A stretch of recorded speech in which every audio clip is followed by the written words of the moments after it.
سلیمان علیہ السلام، میں نے ترجیح دی ہے مال کی محبت کو، میں نے پسند کیا مال کی محبت کو اپنے رب کے ذکر کی وجہ سے. یہ بالکل ایک الٹ سٹیٹمنٹ ہے نا. ہمارے ہاں تو مال صرف کنڈیم کیا جاتا ہے نا، کہ مال کو پسند کرنا برا ہے، لیکن اگر وہ پسند ہو رب کے ذکر میں مددگار کے طور پر تو برا نہیں. مال بذات خود تو بیچارہ کوئی چیز نہیں، آپ اس کو کس کام میں لگاتے ہیں، کہاں استعمال کرتے ہیں، کہاں نہیں، یہ چیز ہے جو اس مال کی قدر و قیمت کو بڑھاتی، گھٹاتی یا اچھا برا بناتی. حضرت سلیمان بھی اپنے والد کی طرح ایک عظیم سلطنت کے حکمران تھے. بڑی بڑی فوجیں تھیں ان کی، لشکر. فوج کے گھوڑے دیکھ کر خوش ہوئے اور بولے کہ میں ان سے محبت کرتا ہوں.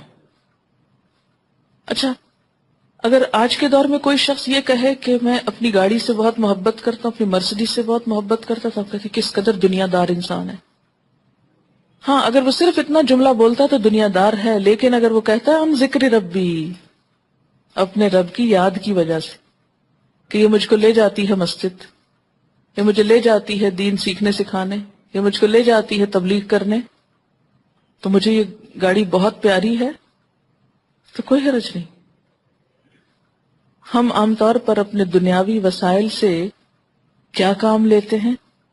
صرف خرابیوں کا. جب اللہ تعالیٰ دولت دیتا ہے، مال دیتا ہے، ہم میں سے کتنے لوگ ہیں جو اس کو خیر کے کاموں میں استعمال کریں؟ مال جو ہے خیر ہی کے لیے ہے، انسان کے خیر میں درجے بڑھاتا ہے، لیکن ہم اس کو عموماً کیا سمجھتے ہیں؟ کیونکہ استعمال جو اس کا برا ہوتا ہے عام طور پر. جب نہیں ہوتا تو پھر بھی انسان کچھ نہ کچھ خدا کو یاد کر لیتا ہے. جب وہ آ جائے پھر خدا کو یاد رکھنا، اس کے دین پر چلنا، یہ اصل کمال ہے کہ مال انسان کو ادھر سے ادھر نہ بھٹکائے، تکبر میں مبتلا نہ ہونے دے، دین کی محبت اور دین میں ترقی اور اضافے کا سبب بن جائے. ایسا مال قابل تعریف ہے.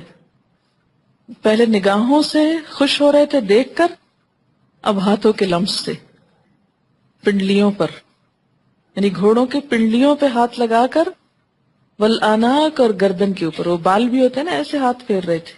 حضرت سلیمان پنڈلیوں اور گردنوں پہ ہاتھ پھیر کر اپنی محبت کا اظہار کرنے لگے. اس سے کیا پتہ چلتا ہے کہ جانوروں سے محبت کوئی بری بات نہیں. قیمتی جانور رکھنا اگر ضرورت ہے، استعمال اچھا ہے تو بری بات نہیں.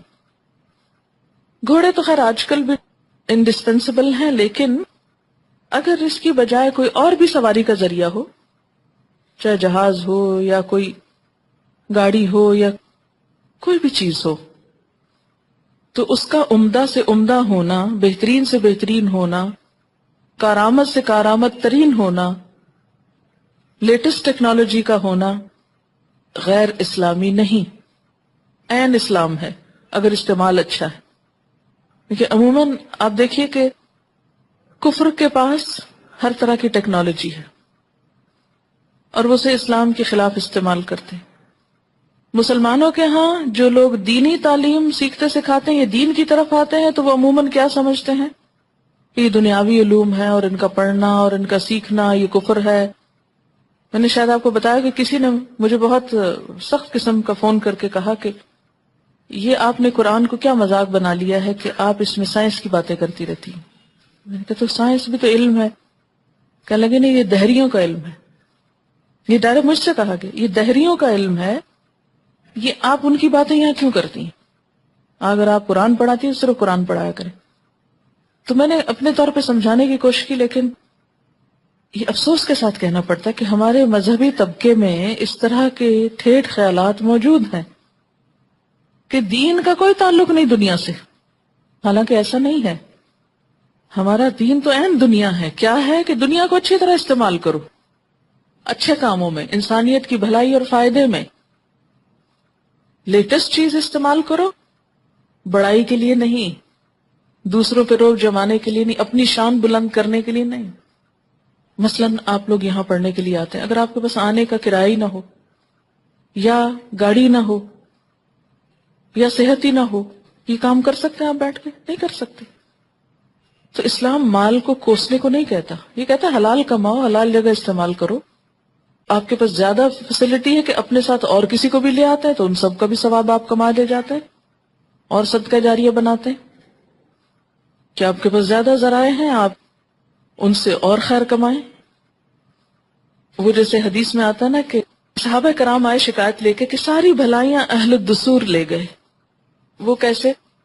اس لیے کہ مال بھی رکھتے ہیں، خوب اللہ کی راہ میں خرچ کرتے ہیں، اور ساتھ نماز، ذکر، اذکار، سب نیکیاں بھی کرتے ہیں. ادھر سے بھی نیکیاں کما رہے ہیں، ادھر سے بھی کما رہے ہیں. تو آپ نے فرمایا کیوں نہ میں تم کو ایک ایسی تسبیح سکھاتا ہوں کہ تم اگر وہ کرو تو ان کے برابر پہنچ جاؤ گے. تو تسبیحات فاطمہ سکھائیں آپ صلی اللہ علیہ وسلم، سبحان اللہ، الحمدللہ، اللہ اکبر. پھر کچھ دن تک دوبارہ آگے کہ یا رسول اللہ صلی اللہ علیہ وسلم وہ تسبیحیں بھی پڑھنے لگ گئے. اب پھر وہ آگے نکل گئے. فرمایا ذالک فضل اللہ یؤتیہ من یشاء، یہ اللہ کا فضل ہے، جسے چاہتا ہے دیتا ہے. آپ اپنی جیب سے لگائیں، دین کے رستے میں جان بھی لگائیں، مال بھی لگائیں، دوہرا اجر ہے نا. تو جس کے پاس جتنی صلاحیت، وسعت، استطاعت ہو، جتنا بھی کوئی نیکی کے کام میں جو کچھ لگا سکتا ہے اتنا ہی اس کا اجر اور ثواب ہے. لیکن ہمارے ہاں عموماً یہ سوچ نہیں پائی جاتی. تو بنیادی طور پر حضرت سلیمان علیہ السلام کا یہ عمل پیش کرنا کیا دکھانے کے لیے تھا؟ نعم العبد کا عملی نمونہ. یہ نعم العبد کر رہے ہیں، گھوڑوں کو پیار کر رہے ہیں، ان سے محبت کر رہے ہیں. مثلاً آپ دیکھیں کہ آپ کے پاس بہت عمدہ گاڑی، آپ بیٹھنے لگے ہیں کہ آپ کا سر تھوڑا اور بلند ہو جاتا ہے. یہ کیفیت درست نہیں، یہ نہیں ہونا چاہیے. دنیا پرست، آخرت کو سامنے نہ رکھنے والا عموماً ایسے مواقع پر گھمنڈ کا شکار ہو جاتا ہے. وہ اس مال میں اپنی بڑائی دیکھتا ہے، اسی لیے وہ مفسدین کے اندر شمار ہوئے نا پیچھے والی آیت میں. جبکہ ایمان اور عمل صالح والے ان چیزوں میں اللہ کی بڑائی دیکھتے ہیں کہ میں اپنے ان وسائل سے، اس مال سے، ان سب چیزوں سے اللہ کے دین کو کیا فائدہ دے سکتا ہوں. وہ اس میں اپنی بڑائی نہیں ڈھونڈتے کہ میری شان بلند ہو جائے، وہ اس میں اللہ کی بڑائی کی بات سوچتے ہیں کہ اس سے میرے رب کے نام میں بلندی کیسے ہو سکتی ہے، میرے رب کا نام کیسے بڑا ہو سکتا ہے اس مال کے ذریعے. یہ مال مجھے میرے رب کے ذکر میں اضافے کا سبب بنتا ہے. اچھا، اور کس طرح مال رب کے ذکر میں اضافے کا سبب بنتا ہے؟ مثلاً آپ نماز پڑھ رہے ہیں، سخت گرمی ہے، بالکل توجہ نہیں ہو رہی نماز کی طرف. کیوں؟ اس لیے کہ اس قدر گرمی ہے کہ آپ کو سانس نہیں آ رہا. اللہ نے آپ کو ہمت دی ہے کہ پنکھا لگوا لیں، لیکن آپ کہتے ہیں نہیں نہیں، یہ دنیا کی عیاشی کے سامان ہے. یا لگا ہوا تو کہتے ہیں کیا کرنا، نفس کشی کرنی چاہیے تاکہ اجر زیادہ ملے. نہیں، یہ نفس کشی مطلوب نہیں. کیا کریں؟ بٹن آن کریں، پنکھا چلائیں، اطمینان سے نماز پڑھیں. اچھا، اب آپ کے پاس تھوڑے پیسے زیادہ ہے، ایئر کنڈیشنر افورڈ کر سکتے تو لگا لیں تاکہ آپ اور یکسوئی کے ساتھ پڑھ سکیں. لیکن خرابی کہاں ہوگی؟ جب اے سی چلا کے سو جائیں اور نماز کے لیے آنکھ ہی نہ کھلے. ہمارے ایئر کنڈیشنرز اس لیے برے ہیں کہ ہم نے ان میں بیٹھ کے رب کو بلا دیا. تو جب تک انی احببت حب الخیر عن ذکر ربی، رب کی یاد میں مددگار کے طور پہ ساری چیزیں ہوں تو سبھی بھلائی، سبھی خیر اور خوبی، سب نیکی. یہ ہے دین اور دنیا کا وہ امتزاج جو ایک بندہ مومن کو قرآن نے دیا نعم العبد کے عمل میں. بھوک لگی ہے، بھوک کاٹ رہے ہیں. کیوں؟ اس لیے کہ نعمتوں کا حساب ہوگا، کیا کھانا ہے. لیکن جب آپ ٹھنڈا پانی پیئیں گے تو الحمدللہ کہیں گے تو یہ الحمدللہ بھی تو درجے بلند کرے گا نا، کہ ٹھنڈا پی رہی ہوں کہ انی احببت حب الخیر عن ذکر ربی، کہ رب کا ذکر کر سکوں. پیاس کے مارے حلق خشک ہے، کہاں سے خوبصورت قرات نکلے گی. ایسی نفس کشی کہ جس میں انسان کے پاس ضرورت کی چیز ہو بھی مثلا جہاز کا کرایہ ہے آپ کی جیب میں، آپ گاڑی پہ جائیں بیٹھ کے، کیوں؟ کیونکہ یہ سادگی کی علامت ہے. پھر 2 دن میں جا کے پہنچے، پھر 2 دن میں واپس آئیں، اور پھر ہفتہ بھر آرام کریں کہ اب تھک گئے. تو یہ کیسا دین ہے؟ اسلام ایسی کسی سادگی کا حکم نہیں دیتا کہ جس میں آپ اپنے مقصد سے دور ہو جائیں، اور کسی ایسی خوبصورتی کا حکم بھی نہیں دیتا کہ آپ مقصد میں پھر دور ہو جائیں. مثلا صاف ستھرا لباس تو پہنے، لیکن ایسا لباس کہ جس میں گھنٹوں ضائع ہو جائیں آپ کو اس کی استری میں اور اس کے بنانے میں، اس کے رنگ کو بچانے میں، تو پھر کیا ہوگا؟ پھر ذکر ربی میں غفلت ہو جائے گی. تو عقل مندی اور حکمت کیا ہے کہ اللہ کے دیے ہوئے مال کو بھی استعمال کریں، وسائل کو بھی استعمال کریں. مثلا آپ دیکھیں کہ ہمارے ہاں عام طور پر جیسے کپڑے دھونے کی بات ہے تو بہت سے لوگ واشنگ مشین نہیں خریدتے کہ یہ اسراف ہے. جب اللہ نے ہاتھ دیے ہیں تو ہاتھوں سے دھوئیں.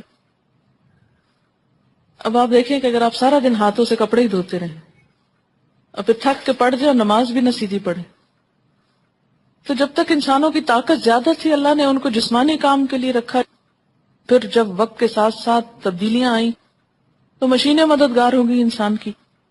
اسلام ایسا نہیں سکھاتا کہ کسی مشین کو آپ استعمال نہ کریں، کیونکہ بعض مذاہب میں یہ ہے، فنڈامنٹلسٹ جو ہیں مثلا جیوز کے اندر وہ بعض چیزوں کو استعمال نہیں کرتے کہ ان کے دین میں اس کی پابندی ہے. مثلا سبت کی پابندی میں بعض اوقات وہ بجلی تک نہیں جلاتے، ساری رات جلتی چھوڑ دیتے ہیں کہ اگلے دن جلا نہیں سکتے. یا اب تک وہ جہاز میں نہیں بیٹھتے، سفر نہیں کرتے کیونکہ ان کے ہاں منع ہے. لیکن اسلام میں نہ کسی مشین کو استعمال کرنا منع ہے، نہ کسی اور چیز کو. حلال حرام کی واضح حدود بتا دی گئی بس. ہاں، مال کو پا کے شیخی بگارنا، دوسروں کو حقیر سمجھنا، حق کا انکار کرنا، یہ سب خرابیاں ہیں جس سے پرہیز کرنے کی ضرورت ہے. مومن ہر چیز میں اللہ کی بڑائی دیکھتا ہے، اور مفسد ہر چیز میں اپنی بڑائی کا اظہار چاہتا ہے. اب مثلا آپ دیکھیں نا قرآن پاک میں آتا ہے نا اما بنعمت ربک فحدث، اپنے رب کی نعمت کا اظہار کرو. اگر رب نے دیا ہے تو پہنو، استعمال کرو، برتو، لیکن یہ نہیں کہا دکھاوا کرو. یہی فرق ہے تحدیث نعمت اور ریاکاری میں. ایک دفعہ یہ سوال میں نے کسی اسکالر سے کیا تھا، کھٹک رہتی تھی ہر وقت مجھے کہ کہاں نعمت کا اظہار ہے اور کہاں ریاکاری ہے. جیسے کپڑے ہی پہنتے ہیں نا ہم، ایسا اچھا کپڑا پہنا، کیوں پہنا؟ کیا مقصد ہے پیچھے؟ دکھاوا یا تحدیث نعمت؟ تحدیث نعمت کیا ہے؟ یہ اس آیت کا مفہوم ہے اما بنعمت ربک، جہاں تک تیرے رب کی نعمتوں کا تعلق ہے فحدث، تو اس کا اظہار کرو. اللہ نے دیا ہے، استعمال کرو. اچھا استعمال کرنے لگے تو ڈر لگتا ہے کہ کہیں دکھاوے میں نہ آ جائے، ریاکاری نہ ہو. اب کیا کرے؟ تو جب تک کسی نعمت میں رب کی شان دکھانا ہو کہ اللہ کا دیا ہے، اس کے شکر ادا کرتے ہیں استعمال کر کے، تو یہ تو تحدیث نعمت ہے. لیکن دکھاوا کیا ہے کہ ہے بھی نہیں، یا ہے تو اپنی بڑائی اور شیخی بگارنے کو، خود کو بڑا ثابت کرنا. ہم بڑے ہیں دوسروں کے مقابلے میں، دوسروں کو حقیر سمجھنا.